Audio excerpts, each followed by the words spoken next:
Now, but first, let's talk about what is curriculum implementation. So, anyone who wants to give? Where the original curriculum is putting into practice the written curriculum that has been designed in syllabi, course of study, curricular guides, and subjects. Right. So, curriculum implementation means putting into practice the curriculum that has been designed in syllabi, course of study, curricular guides, and subjects. And also, it is a process wherein the learners acquire the plan or the intended knowledge, skills, and attitudes that are aimed to enable the learners to function effectively. Now, let us talk about what is teacher as a curriculum implementer. First, as a teacher, one of our key roles is to serve as an implementer. As a teacher, one of our key roles is to serve as a curriculum implementer, whether it is a small scale lesson plan, a large curriculum like K-12, it is the responsibility for the teacher to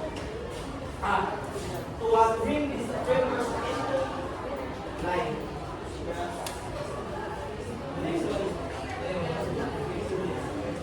The success of learning in the classroom heavily depends on how well the teacher implements the curriculum. right. So Kadalaw ra ha.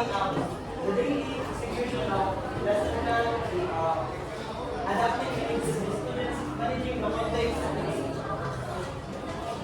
content delivery activities, and also as an implementer, the teacher must ensure that the design activities are more meaningful and engaging for the students.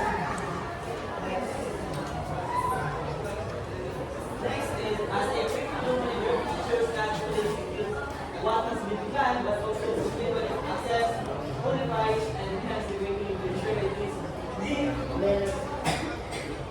learner's needs. Well, this dynamic role requires a combination of leadership, creativity, and responsibility to ensure that every lesson fosters an active and productive learning environment so that the learning environment will be more engaging. Yes. So, maybe we want to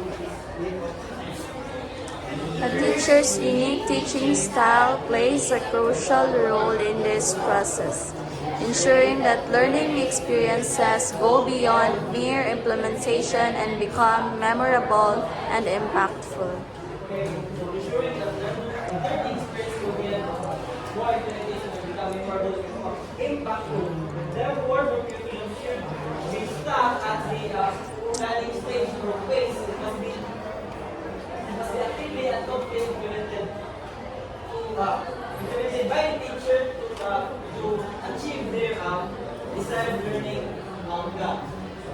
And that is all for my lesson. Any question?